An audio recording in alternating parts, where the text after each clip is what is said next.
Hey party people, it's Miaro, and look at my screen, it's happening! Dungeon Defenders 2! I got to play it! It's a game! It's a real thing! So I'm a member of the Defense Council, and yesterday they had the first playthrough where we could get in and we got to play one level, and it was multiplayer only. There was no playing by yourself. I think maybe there was some way to kind of trick it and get in by yourself, but I played only multiplayer. They had the four main heroes were available to play. They each had 2 defenses and 2 abilities, and it looked like to me that they were all going to have 4 of each thing. But yesterday, just the first 2 of each were open. And again, we got to play on one map and just kind of jumped in. There was no matchmaking choices per se. We just kind of got in there and started, and we were paired up with people. And got to play through that level for, they had it open for quite a while. I want to say it was like 6 hours, and then I played probably 4 or 5, maybe six attempts at the map. And so we got permission, I guess today at some point, to put these things out on YouTube. So I rushed home and started making this video. So without further ado, let's get in and take a look at some of the screens here before the match starts. So you can see here, there's one map. There was one map available to us. It was the town square, and all 4 of the base heroes were available. I believe I did this run as the Squire, and you can see here. I'll slow these down so you can kind of read through them on your own. I won't read the screen to you, but he had 2 towers available and 2 abilities available. The Squire had the Spike Blockade and the Cannonball Tower, which were both in the first Dungeon Defenders, and they work mostly the same. The Cannonball Tower is still a big bowling ball that shoots out, but it has some interactions with some of the other towers, as you'll see here in a minute. As for the abilities, one of them is called Provoke, and it's a taunt. It's what you would expect if you've played MMOs in the past. And the other one is just sort of a straight damage. Now it's ranged, which is nice if you've played Squire before, not having ranged damage abilities. So you do have a little bit of ranged power now as a Squire. So let's get this thing started up here. So one thing you'll notice, so it searches for a session and it finds some people to play with, and then you'll see up there at the top that it's actually downloading the map as we go. So it's streaming that thing in rather than having everything downloaded all at once. And I guess they do that just for quicker startup. But it comes down pretty quick. There was plenty of bandwidth, it seemed like. And here we are. We're in the very first level that we got to play as, and the only one that we got to play as so far in the Defense Council Alpha. So Dungeon Defenders 2 is a little bit different than Dungeon Defenders 1 in that, at least in this level, you're not defending crystals. You're defending this thing right here, which is actually, it controls the gate to the castle interior, I guess. And so basically what we're trying to do is we're trying to keep the monsters from being able to break that thing and get inside the castle.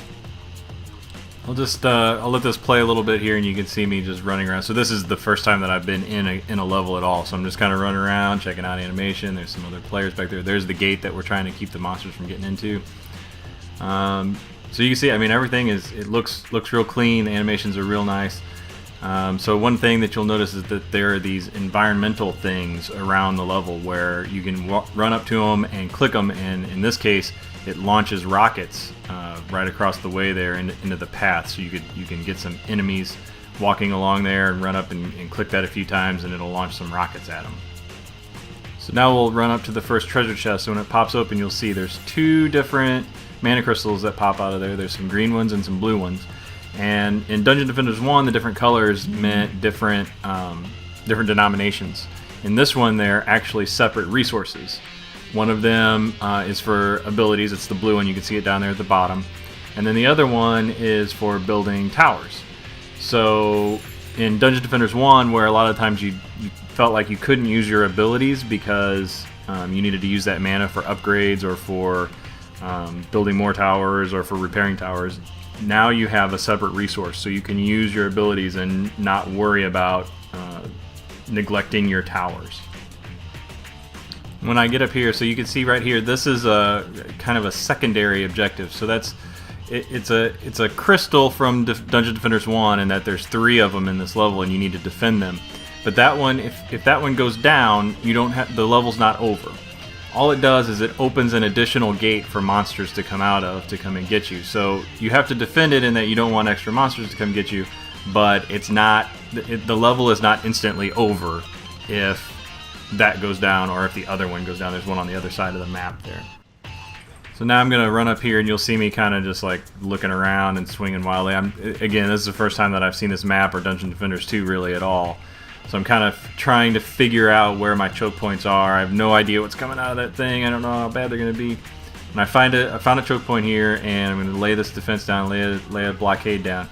And one thing that's kind of weird, so the placement of the towers is a little bit different in this, in that in Dungeon Defenders 1, you know, that camera kind of zooms up overhead, and you place the tower, and then you set the rotation, and there's an arrow that you can see kind of painted on the ground. And I don't know if you noticed, in Dungeon Defenders 2, the camera doesn't zoom up, and you still have the two set placement. You place it, and then you try to set the rotation. And I had a little bit of trouble with the rotation in particular. Placing it where I wanted wasn't too bad, but getting the rotation just right. And there's another clip a little bit later where I put one down, and I'm kind of experimenting with how the thing twists and turns as you move the mouse, and it just didn't feel like it was quite as exact. It's fine when you're in the middle of the build phase, but like if you were in the middle of a level, or in the middle of a combat phase and some dudes were coming at you, it might be a little bit tricky to get it placed.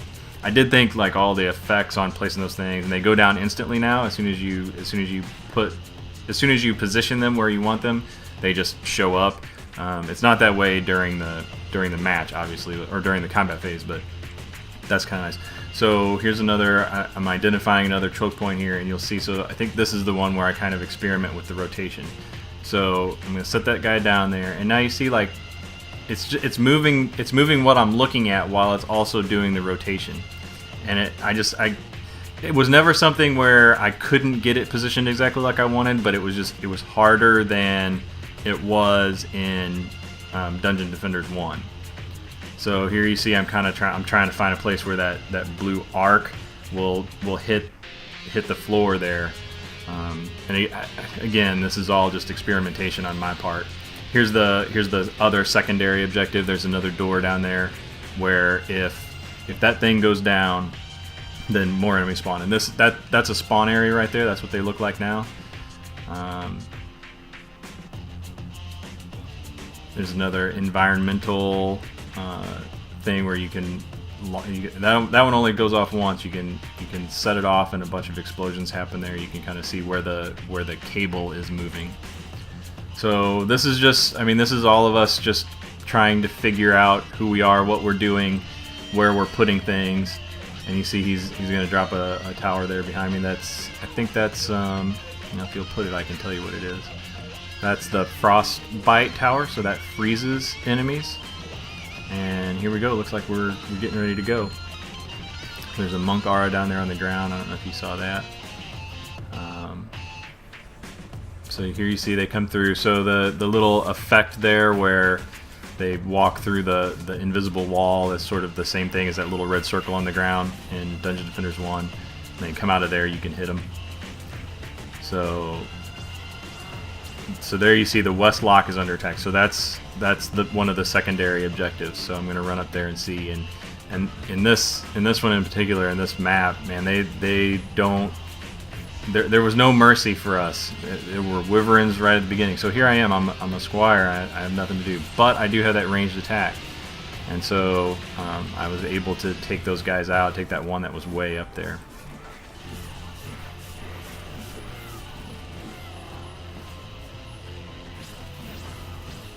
Here's my monk buddy. So now we've got guys all over the place. They're all over the main gate here. I don't know what I'm doing. I just ran by a guy. Another thing that I found was that the kobolds with the dynamite on their back, man, they do not have much of a fuse at all, and they hit hard. So even as a squire, I was having trouble dealing with those guys. And it's a little bit easier with range because you could take them out. Oh, we're already dead. You could take them out before they get too close, but as melee, those guys were pretty tough. So that's the end of the match. That's the end of that attempt. Didn't go well. And then in the alpha, I'm sure this is just kind of placeholder stuff. In the alpha, it just boots you right back here, and then you can start up another map right away. I'll call it there for the first video. So you got to see a little bit of the Squire, you got to see a little bit of the map and how it's laid out, a little bit of placement of towers and the dual resource system, a little bit of the environmental weapons that you can use against the various monsters. And I'll make another video. I'll play as where I'm playing as somebody else, and maybe we don't die instantly on the level, and you can see a little bit more of the action itself. Till then, subscribe. Tell all your friends, share this thing out. I think Trendy said, man, they were happy for people to take a look at this thing. So spread the word. Dungeon Defenders 2 coming. It's for real. It's happening. Hooray!